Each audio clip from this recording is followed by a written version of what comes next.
चलो यार, आज ज्योतिषमती देखते हैं। तो सबसे पहले हम इसके नाम से देखते हैं कि क्या क्या चीज़ें हम समझ सकते हैं।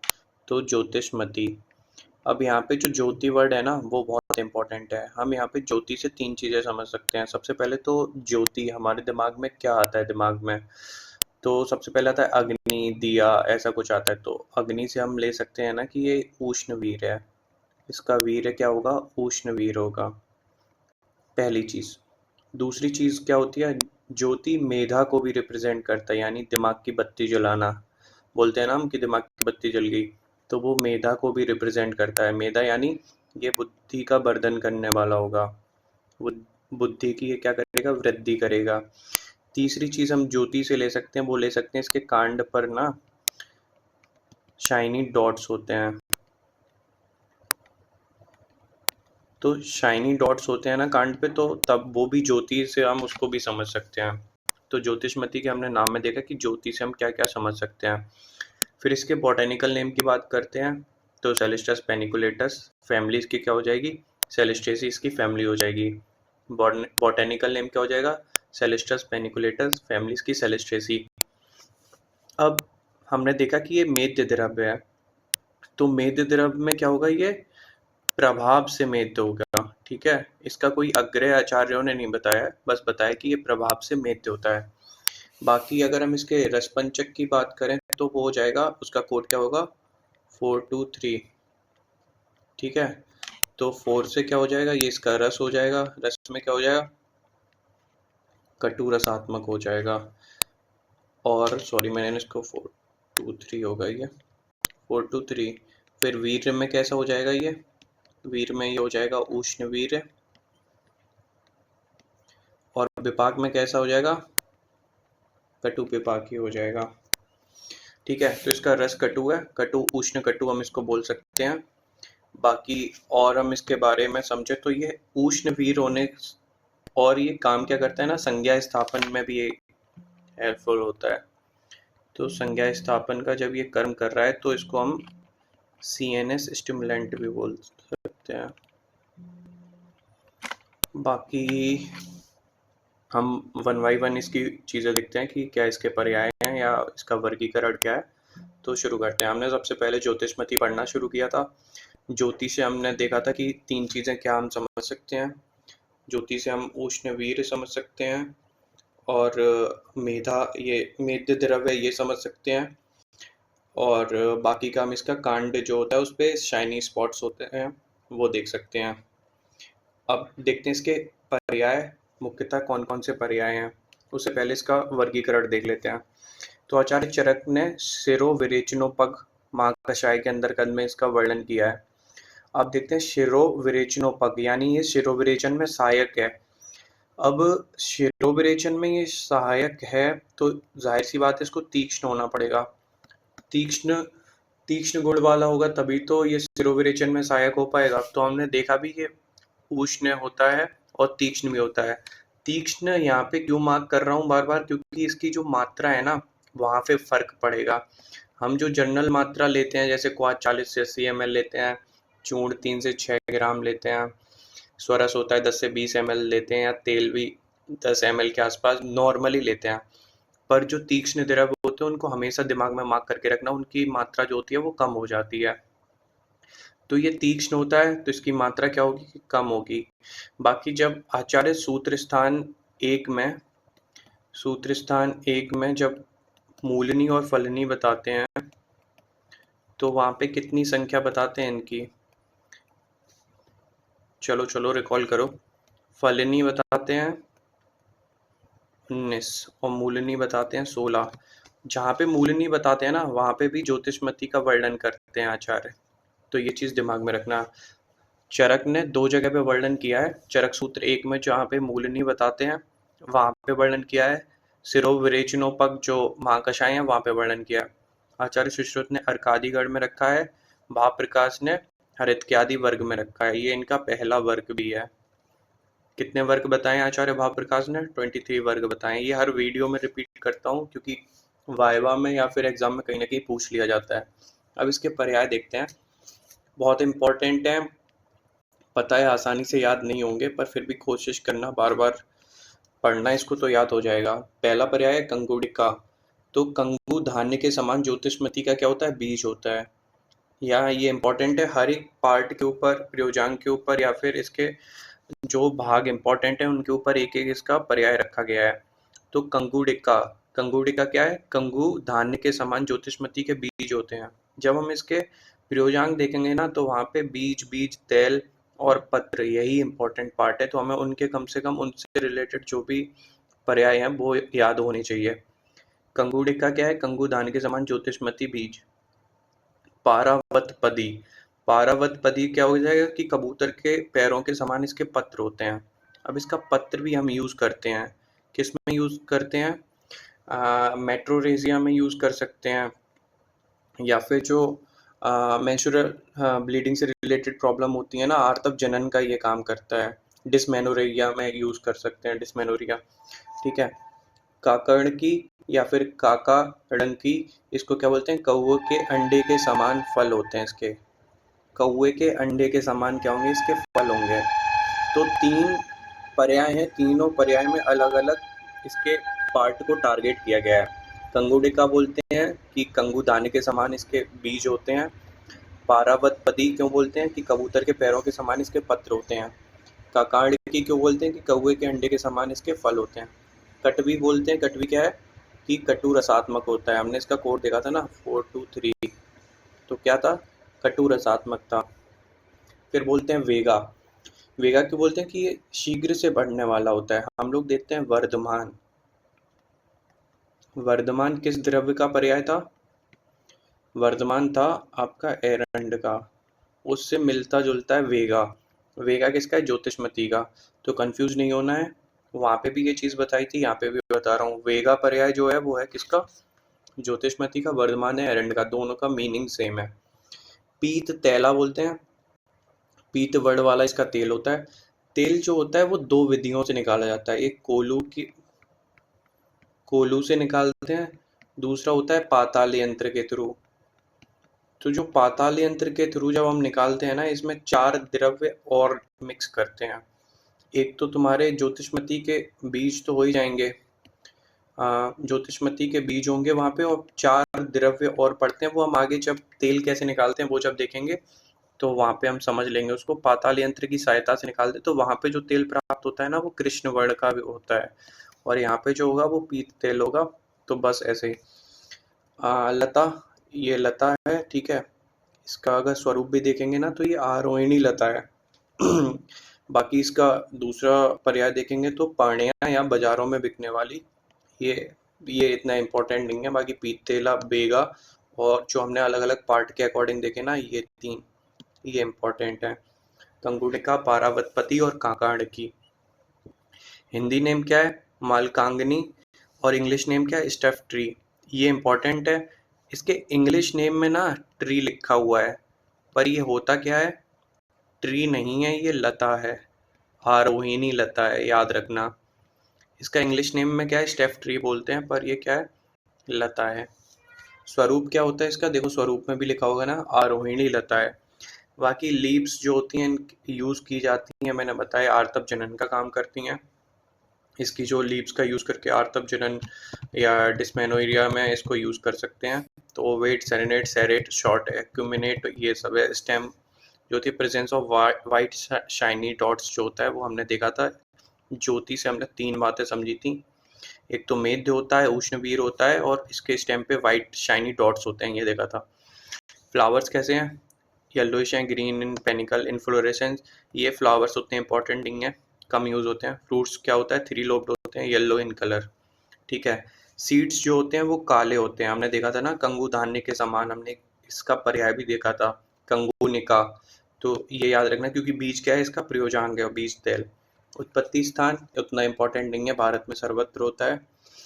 रासायनिक संगठन की बात करें तो क्या है इसका? सेलेस्टिन और पेनिकुलेटन। देखो इसका नाम जो था ना, क्या नाम था? सेलेस्टस पेनिकुलेटस। उसी पे देखो पहले वर्ड से ही क्या आ गया? सेलेस्टिन आ गया, और दूसरे वर्ड से क्या आ गया? पेनिकुलेटाइन आ गया। तो सेलेस्टस पेनिकुलेटस से याद कर लेना, सेलेस्टिन और पेनिकुलेटाइन, ये इसके रासायनिक संगठन हो गए। याद कर लेना, 2 ही है, सेलेस्टिन और पेनिकुलेटाइन। बार बार बोल रहा हूँ ताकि दिमाग में बैठ जाए। गुणकर्म या रसपंचक हमने देखा था। रसपंचक में हमने इसका कोड देखा था 423। कटु रसात्मक, उष्णवीर और कटु विपाकी है। कटु उष्ण कटु बोल सकते हैं इसको, क्या बोलेंगे? कटु उष्ण कटु। ठीक है। अब गुण क्या होगा? देखो सारी चीजें जो हैं वो लघु की तरफ इंडिकेट कर रही हैं, लघु होगा। अब दिमाग की बत्ती चलनी चाहिए कि स्निग्ध क्यों है। स्निग्ध इसलिए है ना क्योंकि इसमें तेल प्रेजेंट है, तेल जो है वो उपस्थित है, तो इस कारण से ये स्निग्ध है, वरना तो स्निग्ध होने का कोई सवाल नहीं था। तीक्ष्ण होता है, मैंने बोला था ये तीक्ष्ण द्रव्य है, बत्ती जल जाए दिमाग की, तो ये क्या होगा? CNS स्टिमुलेंट होगा। और ज्योति से भी हमने देखा था ना। बाकी वीर और रसबीर विभाग हम देख चुके हैं। इसका प्रभाव से ये क्या होता है? मेद होता है। ज्योति फिर से आ गया, इसके नाम में बहुत राज छुपे हुए हैं, तो वो नाम याद रखना। प्रभाव से मेद, इसका आग्रह नहीं बताया पर प्रभाव बताया, मेद होता है। जहाँ पे भी प्रभाव या आग्रह आता है ना वो इम्पोर्टेंट हो जाता है। अब इसके कर्मों की बात करते हैं। प्रधान कर्म देखो शिरोविरेचन है। आचार्य चरक ने कहाँ रखा था? शिरोविरेचनोपग महाकषाय के अंतर्गत में रखा था, तो इस कारण से इसका प्रधान कर्म क्या हो जाएगा? शिरोविरेचन। याद कर लेना इसको, दोनों चीजें हो जाएंगी, क्लासिफिकेशन भी और मुख्य कर्म भी। फिर क्या है? मानस रोग नाशक है।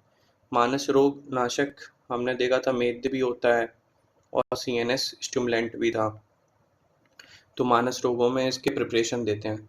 दोष कर्म में ये वात कफ शामक है, उष्णवीर होता है। उष्णवीर था, तो उष्णता से कौन कौन से वात और जो कफ होंगे ना उनका शमन हो जाएगा। बाकी उष्णवीर है, तीक्ष्ण भी है ये। अगर ये तीक्ष्ण है ना तो पित्त प्रकृति वालों में इसको ये बहुत ज़्यादा बड़े स्केल पे इसको यूज़ नहीं करना है ना, क्योंकि पित्त प्रकृति वाले ऑलरेडी उनमें अग्नि बढ़ी हुई रहती है। पित्त खुद में एक उष्ण गुण वाला है, तो वो वहाँ पे प्रॉब्लम क्रिएट कर देंगे। अगर इसके सेवन से कुछ उपद्रव होते हैं पित्त प्रकृति वालों पे, तो वहाँ पे आचार्य बताते हैं कि गो दुग्ध या गो घृत जो होता है वो यूज़ कर लेना चाहिए, अगर कोई उपद्रव दिख रहे हैं इसके यूज़ से पित्त प्रकृति वालों में। तो इन दोनों का ही क्या होता है? शीत होते हैं ये, तो उसको न्यूट्रलाइज कर देंगे। धातु कर्म में हम देखते हैं रक्त धातु पे एक्ट करेगा, तो आर्तव जनन। मैंने बताया था कि आर्तव जनन में इसके पत्र यूज करते हैं। क्या करता है? आर्तव जनन। तो आप आर्तव जनन का ये अगर कर्म कर रहा है तो ये किस में देंगे? डिस्मेनोरिया में देंगे। मज्जा पे क्या करेगा? मेद्य होता है। मज्जा धातु किससे रिलेटेड होती है? हमारी ब्रेन से रिलेटेड बोलते हैं, या नर्वस सिस्टम से रिलेटेड इसको बोलते हैं। तो मज्जा धातु से मेद पे हम इसको समझ सकते हैं, डायरेक्टली इसको याद कर लो। मल कर्म इतने ज़्यादा इंपॉर्टेंट नहीं है, पुलिस में अनुलोमन कर रहा है, मूत्र में मूत्र विरेचन, स्वेद में स्वेद जनन, उष्ण वीर्य होने के कारण। ठीक है। प्रधान कर्म याद कर लो, शिरोविरेचन, मानस रोग नाशक। दोष कर्म याद हो जाएंगे।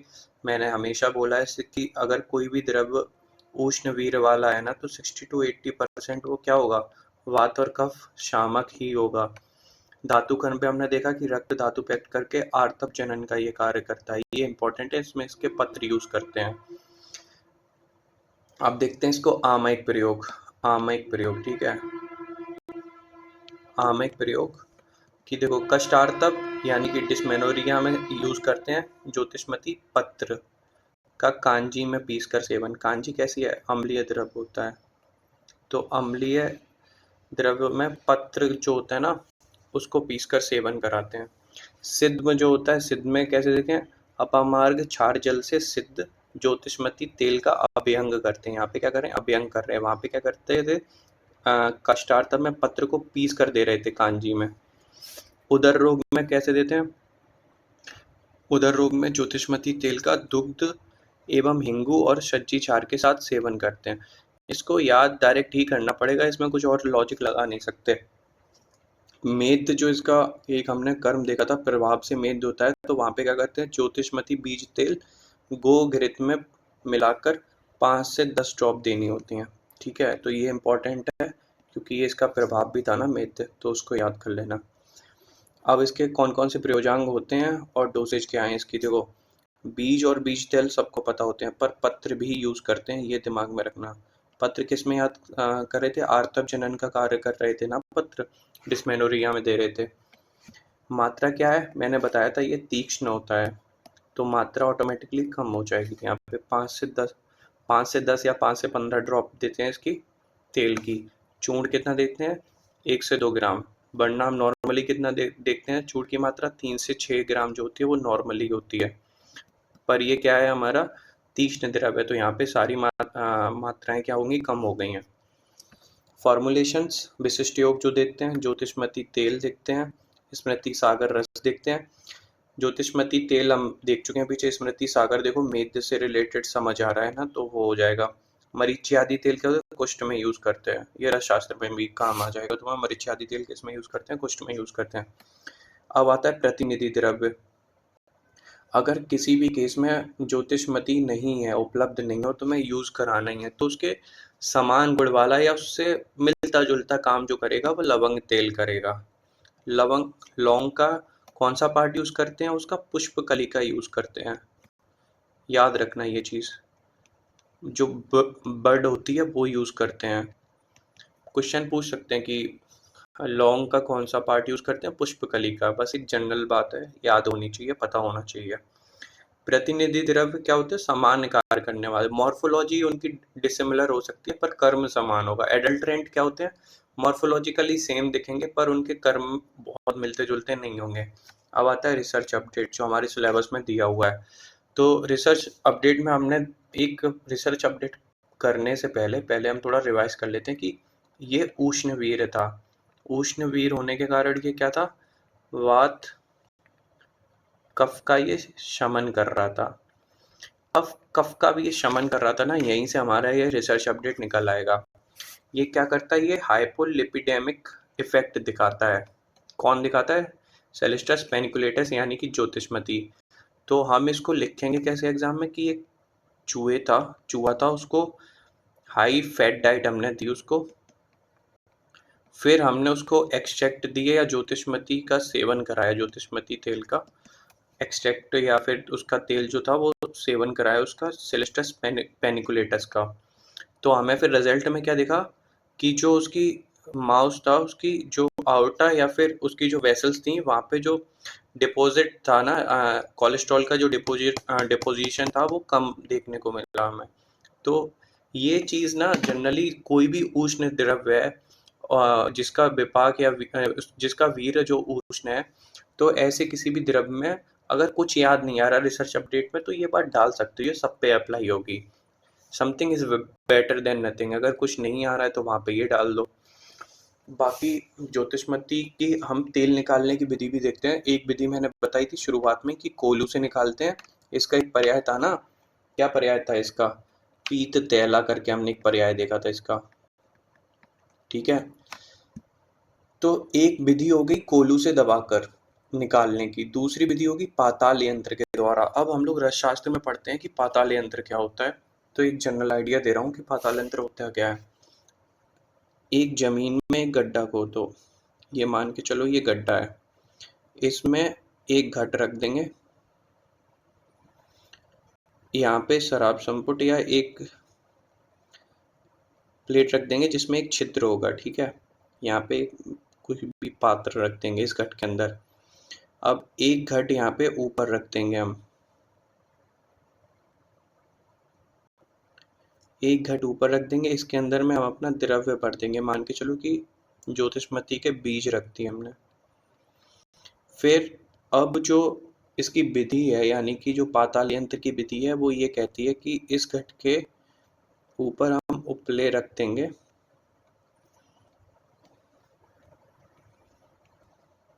और फिर इसमें अग्नि प्रदान कर देंगे। अग्नि प्रदान कर देंगे तो धीरे धीरे ये यहाँ पे जो इसका तेल होगा वो कलेक्ट हो जाएगा। अब यहाँ पे अग्नि उतनी देनी है कि जो हम चाह रहे हैं बस वही मिले, जला हुआ ना मिले, तो बहुत ज़्यादा अग्नि नहीं देनी है यहाँ पे, ठीक है। ये हो गया तुम्हारा पाताल यंत्र, आई होप समझ में आ गया होगा, हल्का फुल्का रिवीजन करा दिया है, वरना तो इसको डिटेल में पढ़ते ही हम वहाँ पे यंत्र में, रसशास्त्र में। तो पहली तो होगी सिंपल है, कोलू से दबाकर तेल प्राप्त कर लेंगे, दूसरी है पाताल यंत्र के द्वारा। अब यहाँ पे इंपॉर्टेंट बात यह है कि ज्योतिषमती के बीज तो यूज़ कर रहे हैं, वहाँ पे हम 4 चीज़ें और यूज़ कर रहे हैं। कौन कौन सी, जायफल यूज़ कर रहे हैं, जावित्री यूज़ कर रहे हैं, लवंग यूज़ कर रहे हैं और लोबान मिला के इस विधि से तेल निकाला जाता है ना। और इसका जो अपीयरेंस होगा वो हल्का सा ब्लैक होगा। लवंग क्या था, इसका प्रतिनिधि द्रव्य भी था। तो याद रखना, ज्योतिषमती का प्रतिनिधि द्रव्य क्या था, लवंग। लवंग भी था। तेल निकालने की विधि हमने और कहाँ पढ़ी थी, हमने एरंड का भी तेल निकाला था। वहां पे कितनी विधियां थी, एक तो शीत विधि थी जिसमें हम सीधा सीधा दबा के निकाल दे रहे थे। दूसरी उष्ण विधि भी हमने पढ़ी थी कि जहाँ पर बीज को दबाते समय उसको हीट प्रदान कर रहे थे। तो 2 विधियां हमने वहां पे भी पढ़ी थी, रिवीजन के लिए बोला। बाकी हमने देखा इसमें ज्योतिषमती में कि क्या क्या देखा, इसका सेलेस्ट्रस पेनिकुलेटस इसका नाम है, फैमिली इसकी सेलेस्टेसी है। इसका जो रसगुण वीर विभाग हमने देखा कि 4 to 3 इसका कोड था, 423। कटु उष्ण कटु इसका रस वीर विभाग था और ये मेद्य होता है। ठीक है, इम्पोर्टेंट हमने इसके पर्याय देख लिए जो कि हर एक पार्ट का अलग अलग पर्याय बताया गया था, उसके अकॉर्डिंग हमने पर्याय देख लिए थे। और जैसे वेगा था और ये कंगुडिका था, पारावतपदी था, काकाणिकी था। तो ज्योतिषमती में इम्पोर्टेंट क्या है कि सबसे पहले तो इसका प्रभाव जो होता है वो इम्पोर्टेंट है कि ये प्रभाव से मेद्य होता है। दूसरी चीज़ क्या है, ये तीक्ष्ण द्रव होता है, उष्ण वीर्य वाला है, तो इसकी मात्राएं कम हो जाएंगी। और इसका आमेक प्रयोग हमने देखा कि कष्टार्तब में यूज़ करते हैं, सिद्ध में यूज़ करते हैं, या मेद्य द्रव है तो मेद्य बुद्धि बढ़ाने के लिए भी यूज़ कर सकते हैं इसका। हमने सारी प्रिपरेशन देख ली, प्रयोजांग देख लिए, मात्रा देख ली, विशिष्ट योग देख लिए, प्रतिनिधि द्रव्य हमने देखा लवंग तेल होता है। रिसर्च अपडेट में हमने देखा ये हाइपोलिपिडेमिक इफेक्ट दिखाता है। बाकी ज्योतिषमती हमारा खत्म हो गया है, चलो मिलते हैं अगले वीडियो में, बाय बाय।